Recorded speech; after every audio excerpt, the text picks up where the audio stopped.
Everyone is doing good. And thank you so much for coming for this lesson because this lesson is primarily going to be about speaking and how you can create your answers for speaking.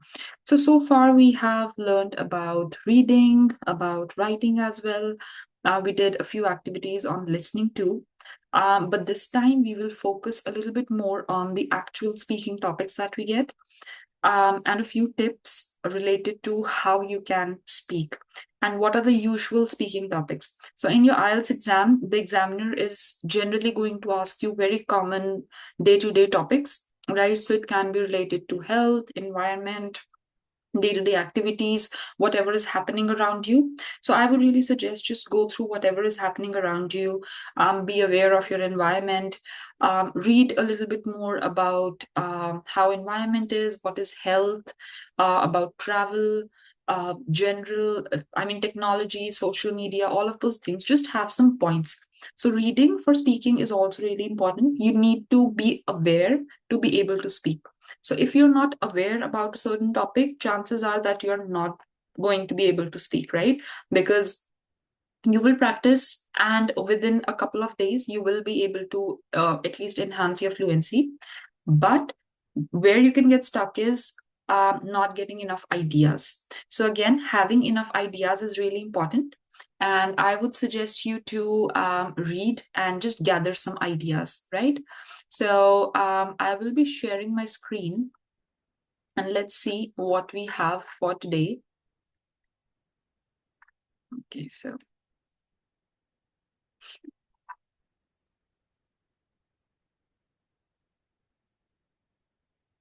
Mhm. Here you go. So we have a general introduction to IELTS speaking. Basically, we'll discuss what all are we going to do in IELTS speaking exam. We will learn about the structure and format of IELTS speaking, right? What goes on, what happens. Then we will discuss some common topics and questions, right? I will give you sample topics. We will have sample questions. We will practice speaking clearly and confidently, how we can speak clearly and how we can speak confidently. And we'll engage in activities to improve our fluency and pronunciation, right? So this is the goal of and the purpose of our teaching. So what is IELTS speaking part one, right? So we will talk about part one. Part one is usually the introduction phase, right?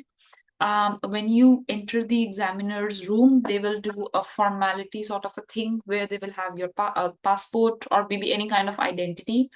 Um, and then you will begin the test. They will start recording. They will tell you that we are going to start recording, and you will speak on that.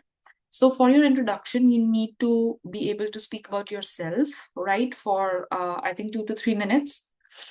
You should be able to speak about you, your age, where do you live, your hobbies, what you like, what you dislike, um, and what you're doing currently in life. What are your future goals, right? So these couple of things you need to keep in mind and prepare your introduction accordingly.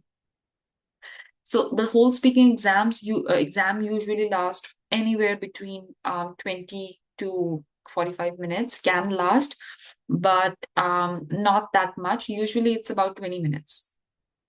It will include your familiar topics such as your hobbies, family, or daily life. The examiner will ask general questions to assess your fluency. So, whatever you speak, make sure you know what you're speaking, make sure you're aware of the topic because the examiner is going to cross question you, right? Your goal is to provide clear, natural answers without memorization. So, essentially, for this exam, you cannot really memorize or mug up stuff, you cannot really cram stuff. You just have to be really good with speaking in general. You should be aware of the ideas, right? And you should have had practiced a lot, right? So, keeping all of this in mind, we will move forward. So, structure of part one is that it is an introduction and an identity check. The examiner will introduce themselves and ask for your name and identification. Then you have general questions. Again, you will introduce, you will talk about who you are, your hobbies, work, studies, where you live, what you do, what are your future goals, all of those things. This is just to check. This is just like a general introduction to know more about you so that the examiner can cross question you. So, for example, if you're talking about your hobbies, make sure you're using the hobbies that you know and that you are that you can speak about. If you're saying you know reading, make sure you know like at least one or two books or one or two authors, because usually the examiner will ask you that, you know, who's your favorite author, what's your favorite book, what is it about, why do you like this author. So just general stuff like that. So make sure you just know any author, any book, because they are not going to, ask you very detailed question, but they will just ask you random questions on it. And then the following question, examiner may ask for additional details on the topics that you discussed. This is just for your communication. Then common questions would be, what do you like to do in your free time? You can again talk about some activities that you like to do, right? Then it can be about, tell me about your family, right? You need to tell them something about your family, that in my family there are four people including me. It's me, my brother, my younger brother, who is still in school, my mom, who works as a teacher, and my dad, he's a businessman, and we all live here in New Delhi, for example. So work or studies, what are you studying at the moment? So currently, you can just say, currently I am studying, I graduated in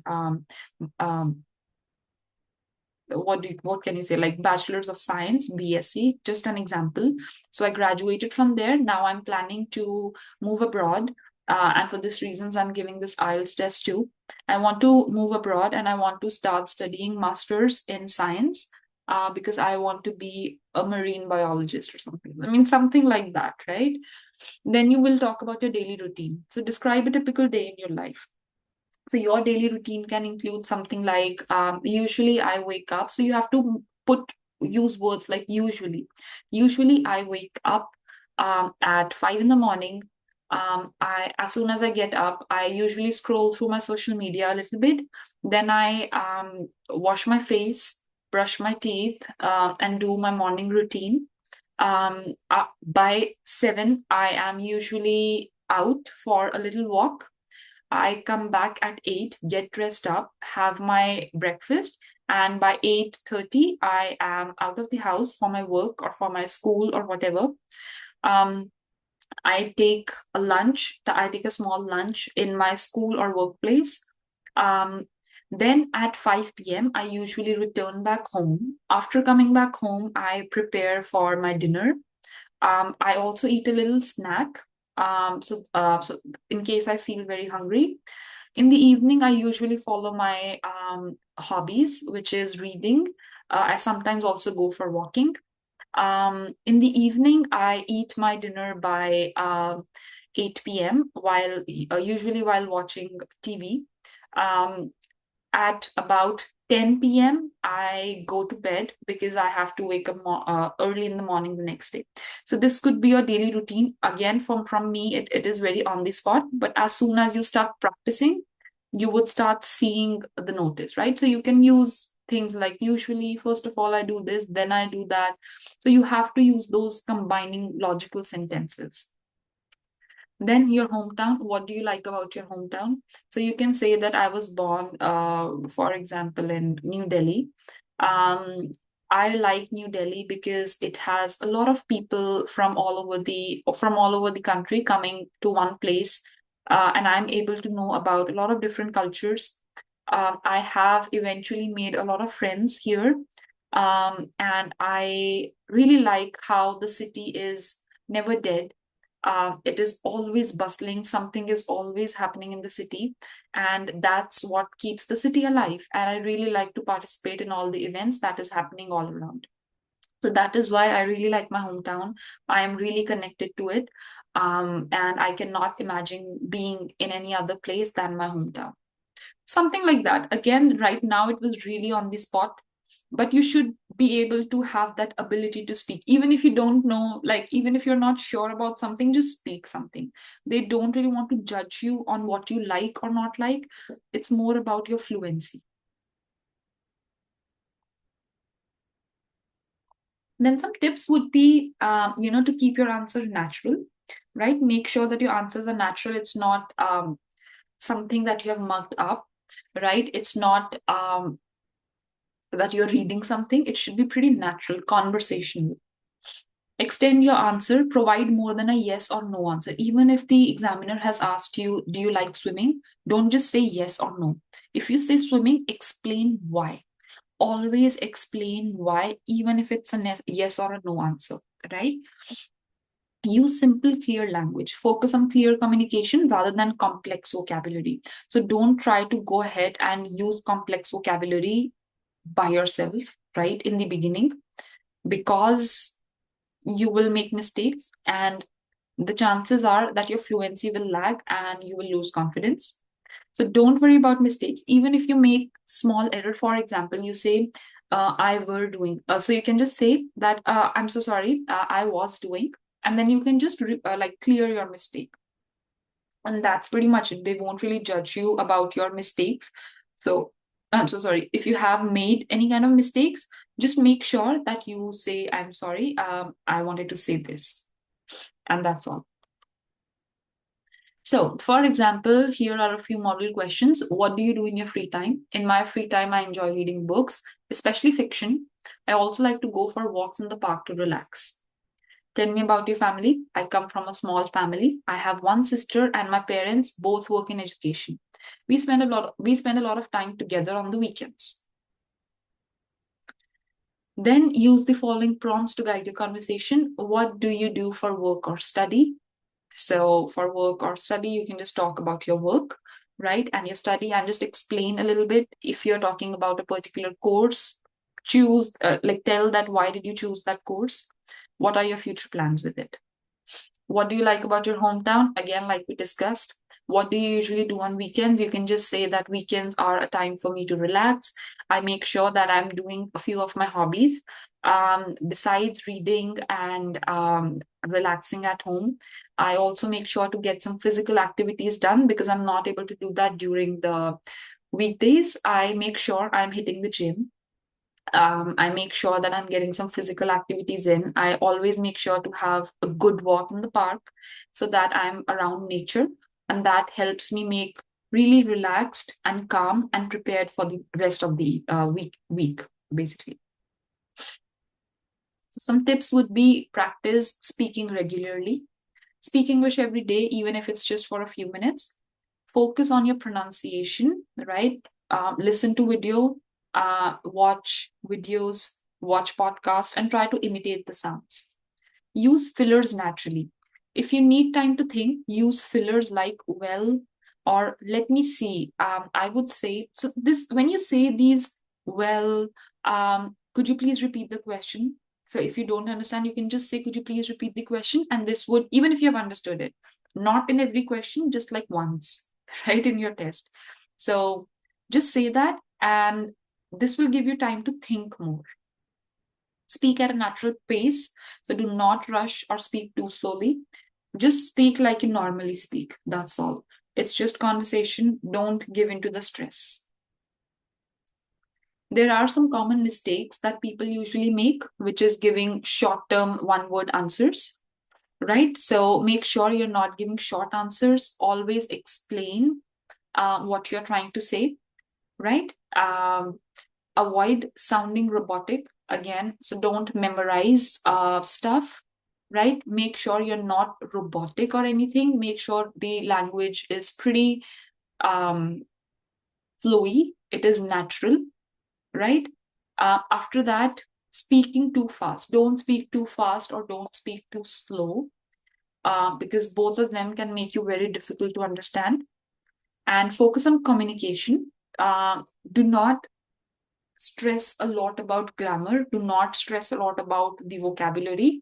It will all flow in, right? So don't stress about those things. So Some activities that you can do is you can try to describe your daily routine, try to talk about your hobbies, why do you enjoy them. Always you have, if you're telling about something about yourself, make sure you have sufficient reasons for it. Talk about a place you would like to visit. So make sure that you are talking about a place that you usually like to visit. So for example, we have this. Um, so you usually get these kind of follow-up questions after your introduction. We will get to it, right? It's majorly related to history, what subjects you enjoyed studying at school. Do you enjoy studying history? Do you often watch TV programs about history? What period in history would you like to learn more about? So these are some kind of follow-up questions. Then part two can be describing your neighborhood. Here they would mention where in your town or city the neighborhood was. You need to mention this. This is imperative. You need to mention it. What kind of people lived here? What was it like to live in this neighborhood? And explain whether would you like to live in this neighborhood in the future. You have to make sure that your speaking has all these points covered, because the examiner is specifically asking you about it. And then they will ask you some follow-up questions about neighborhood. So they can say, what sort of things can neighbors do to help each other? How well do people generally know their neighbors in your city? And how important do you think it is to have good neighbors? They can also ask about some facilities in the cities, which is like extra additional questions. Which facilities are most important to people living in the cities? How does shopping in small local shops differ from shopping in large city centers? Do you think that children should always go to the school nearest to where they live? Again, these are very basic and general questions. So, what did you study in history lessons when you were at school? These are sample questions. So, you can say, I studied a variety of topics in history at school, including world wars, ancient civilization, and important historical figures. You don't have to mention exact things. We focused on my country's history as well. So, you can say we focused on India's history as well and world history, especially significant events that shaped our national identity. That's all. It's pretty small, less than a minute, and that's it. Did you enjoy studying history at school? Why or why not? Yes, I enjoyed studying history because it helped me understand how past events influence the present. It was fascinating to learn about different cultures and society and how they evolved over time. You can also say, no, I did not really enjoy studying history because I felt I'm more of a person who believes in the future. Although history was interesting at times, it was always good to know about how it has shaped our country. I looked more forward to other subjects in school, like technology. And I feel that technology and AI is the future. So I really looked up to those subjects more.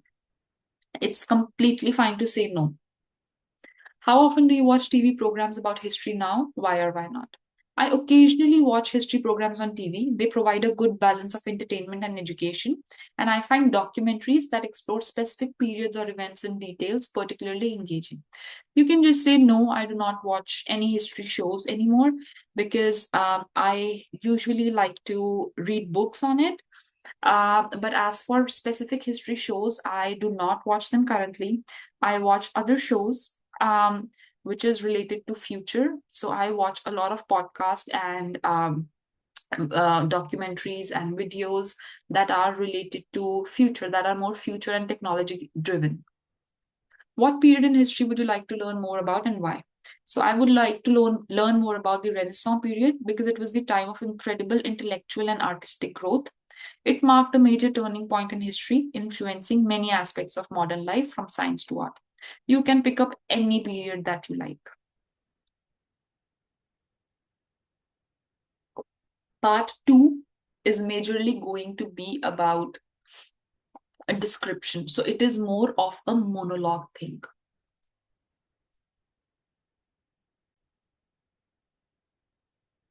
Forward to what we can say here. It's monologue, right? So monologue should be somewhere between 2 to 3 minutes. But when you're practicing, I would really suggest you to speak a little bit more, right? More than the time. So try to practice and speak for at least 4 minutes. This one is a rather small one, but it's still fair enough. So describe the neighborhood. When I was a child, I lived in a quiet neighborhood located in the suburbs of my town. So, where was it located? This question has been answered. It was a peaceful place surrounded by parks and open spaces, perfect for children to play and families to gather. The neighborhood was home to people from different backgrounds, mostly families with young children. It was a close knit community where everyone knew each other, and we often had neighborhood events like barbecues and festivals. Right? So it's talking about what did you do there, how was the neighborhood around, and all of those things that was asked. Living there was a wonderful experience because it was safe, and I always had friends to play with. The sense of community was so strong, and neighbors were always willing to lend a hand if needed. As for whether I would like to live there again, I think I would. The calm atmosphere and the family community makes it a great place to raise a family, though I might prefer a slightly busier area now as an adult. So you can say it is completely fine to talk about if you agree with this or not. It is not like they are not going to judge you based on what you are answering. They are going to judge you based on how you are able to explain it. So it does not matter if you want to go back. They will not think that, oh, such a bad person. But it's more like they would judge just on your vocabulary, your speaking skills, and all of that. Answer does not really matter. What your opinion is does not really matter, but it should make sense, whatever it is. Then they can ask you about what sort of things can neighbors do to help each other. So neighbors can help each other in many ways. For example, they can look after each other's home when someone is away. They can help with household tasks or simply be a friendly presence. In times of need, such as during emergencies, good neighbors can provide immediate assistance and support. Second question, how well do people generally know their neighbors in your country? So, in my country, it really depends on the area. In smaller towns or older neighborhoods, people tend to know their neighbors well and interact frequently. However, in bigger cities, people may be more private and less likely to engage with their neighbors beyond a polite greeting. Then they can ask you, how important do you think it is to have good neighbors? So I think it's very important to have good neighbors. They can create a sense of community and provide help and support in times of need. Good relationships with neighbors can also lead to safer, more pleasant living environment. Again, if you feel you are short of words, try to give examples from personal life. Give personal life examples. Say that, for example, in my neighborhood, we all knew each other very well. I particularly remember an incident where once my parents were not there at home, and I quickly went to my neighbor's house and they gave me lunch. So it was that sort of friendly atmosphere around my house, right? So this is something that you can add. Then questions can be related to facilities in the city. Which facilities are most important to people living in the cities? So you can say in cities, access to good public transportation, healthcare, and educational facilities are among the most important. If you don't remember, just give examples. In my city, there was transportation. I really lived near to transportation, which made me feel that everything is really close by. Just give examples again. Why do you think is healthcare necessary? Why do you think educational facilities are necessary? Parks and recreational spaces are also crucial for improving quality of life, especially for families and children. Then you have, how does shopping mall in small local shops differ from shopping in large city center shops? So shopping in small local shops often provide a more personal experience. The staff usually knows the customer well and may offer more specialized products. On the other hand, large city center shops offer a wider range of goods. Here you can say that sometimes things are out of stock, but in a large city center like Walmart, Costco, you can use examples. There are deals, there are better deals, there are bulk stocks, people can save money.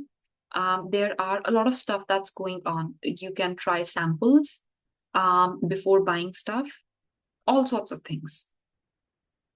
Do you think that children should always go to the school nearest to where they live? I believe that it's convenient for children to attend the nearest school because it saves time and help them build friendship with children in their neighborhood. However, it is also important to consider the quality of the school. So if a better school option is slightly farther away, it might be worth the extra travel. So again, you can also say no, you can also say yes, totally depends on you. That is pretty much all that is there in your speaking test. I would just say the key is to revise everything, right? And practice as much as you can.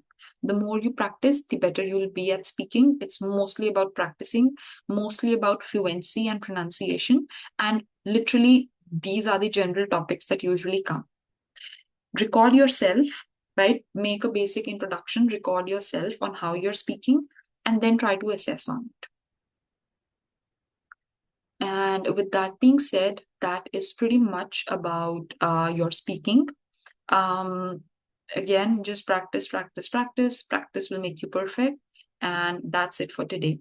I'll see you in the next lesson. And I hope till that time you are at least prepared with your introduction. So, see you next time.